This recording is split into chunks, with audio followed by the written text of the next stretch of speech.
पिछले दिन भारतीय जनता पार्टी उधमपुर के कार्यकर्ता टिकट आवंटन के बाद रविंद्र रैना के खिलाफ मुर्दाबाद के नारे लगाते हैं। रविंद्र रैना मुर्दाबाद, रविंद्र रैना मुर्दाबाद, रविंद्र रैना मुर्दाबाद, आरएस पठानिया मुर्दाबाद। लेकिन आज बड़ा क्या देखने को मिलता है, भारतीय जनता पार्टी रविंद्र रैना की जगह पे प्रदेश कार्यकारिणी अध्यक्ष यानी कि वर्किंग प्रेसिडेंट सत शर्मा को बना दिया जाता है। अभी सत शर्मा की बात करेंगे। सत शर्मा पूर्व मंत्री रह चुके हैं, भारतीय जनता पार्टी में काफी समय से अपनी सेवाएं दे रहे हैं और इन्हें इस बार भारतीय जनता पार्टी ने टिकट नहीं दी थी। इसी तरह से और भी कई नेता हैं जिनको भारतीय जनता पार्टी ने टिकट देनी चाहिए थी, जो कि वो काफी पुराने थे और कई बार जीत भी चुके हैं, इलाके में अच्छा होल्ड है, लेकिन उनकी टिकट को काटकर काफी नए व्यक्ति थे जिन्हें टिकट दी गई। जिसके बाद भारतीय जनता पार्टी के खिलाफ लगातार भारतीय जनता पार्टी के कार्यकर्ता ही आने लगे। जिस दिन भारतीय जनता पार्टी ने अपनी पहली लिस्ट जारी की थी, उसके बाद ही भारतीय जनता पार्टी के कार्यकर्ता, चाहे छंब के हों, चाहे महिला मोर्चा हो, चाहे अन्य हो, उन्होंने भारतीय जनता पार्टी के ऑफिस के बाहर धरना लगा दिया और उनके खिलाफ ही काफी सारी चीजें बोलने लगे। लेकिन पिछले दिन जो खास चीज देखने को मिली, भारतीय जनता पार्टी के कार्यकर्ताओं ने ही भारतीय जनता पार्टी के प्रदेश अध्यक्ष रविंद्र रैना के खिलाफ मुर्दाबाद के नारे लगाना शुरू कर दिए। भारतीय जनता पार्टी के कार्यकर्ताओं ने ही भारतीय जनता पार्टी के प्रदेश अध्यक्ष पर यह आरोप भी लगाया कि रविंद्र रैना की नालायकी के कारण ही संगठन बिखरता हुआ दिखाई दे रहा है। उधमपुर के भारतीय जनता पार्टी के कार्यकर्ताओं ने रविंद्र रैना के खिलाफ और भी कई तरह के आरोप लगाए और उसके खिलाफ मोर्चा खोल दिया। बता दूं कि भारतीय जनता पार्टी ने एक नई संगठनात्मक नियुक्ति की लिस्ट जारी की है, जिसमें से जितने भी पुराने मंत्री रह चुके हैं, ये पुराना भारतीय जनता पार्टी का एक नाम रह चुके हैं, उन्हें भारतीय जनता पार्टी ने इस समय संगठन में ऐड किया है। और इस नई संगठनात्मक नियुक्ति में सबसे पहला नाम है सत शर्मा का, जिन्हें भारतीय जनता पार्टी के कार्यकारी अध्यक्ष के रूप में चुना गया है।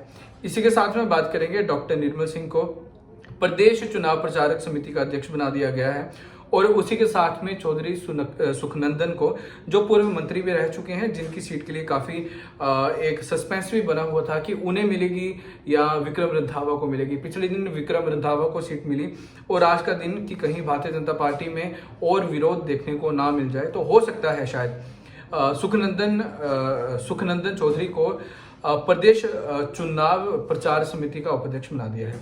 इसी के साथ में कविंदर गुप्ता, जो फॉर्मर डिप्टी सीएम रह चुके हैं भारतीय जनता पार्टी की तरफ से, उन्हें भी इस समय प्रदेश चुनाव प्रबंधन समिति का अध्यक्ष नियुक्त कर दिया है। रविंद्र रैना की बात करेंगे। पिछले दिन वो इंसिडेंट होता है और आज उन्हें इस पद से हटा दिया जाता है। अब इसके पीछे का क्या कारण है, क्या रीजन है, बड़ा सस्पेंस बना हुआ है। भारतीय जनता पार्टी बोलती है कि कहीं ना कहीं हमने भारतीय जनता पार्टी के एक सीनियर कुछ लोगों से बात करने की कोशिश की, तो उन्होंने बताया कि भारतीय जनता पार्टी का कुछ रूल है कि एक व्यक्ति को एक पद दिया जाता है और वो उसी पे ही वर्क करता है।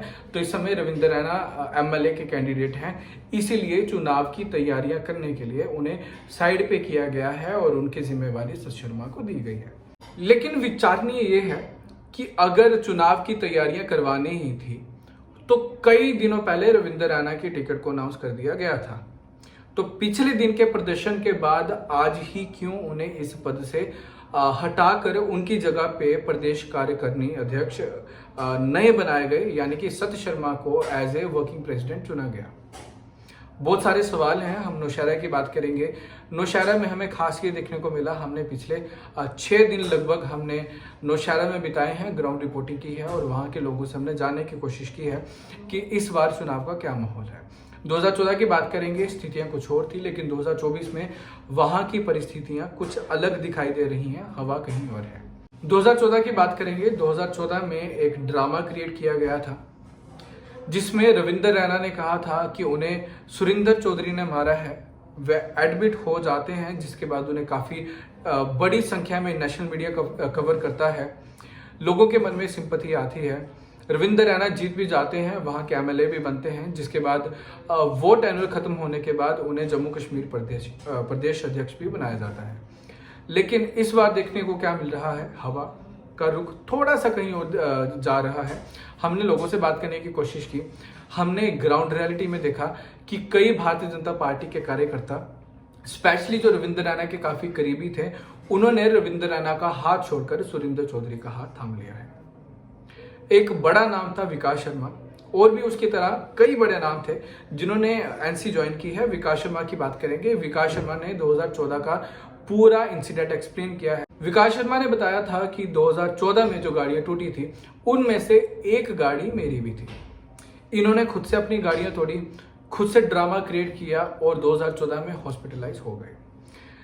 लेकिन इस समय कई लोग हैं वो बता रहे हैं कि हमारी आंखें खुल चुकी हैं, हम इस समय भारतीय जनता पार्टी को छोड़कर एनसी में आ रहे हैं और कई तादाद में लोग ज्वाइन भी हुए हैं और जम्मू परिवर्तन के माध्यम से हमने आपके सामने ये साझा भी किया है। लेकिन खास देखने को ये मिल रहा है कि अगर भारतीय जनता पार्टी ने रविंदर रैना को हटाना ही था, उनकी जगह पे सच शर्मा को लाना था, तो ये पहले क्यों नहीं हुआ? ये पिछले दिन मुर्दाबाद के इंसिडेंट के बाद ही क्यों हुआ? क्या इसके पीछे की रविंदर रैना के खिलाफ बढ़ती खिलाफत थी या कोई और कारण था? आपकी राय क्या है? कमेंट सेक्शन में जरूर बताएं। फिलहाल के लिए इजाजत है।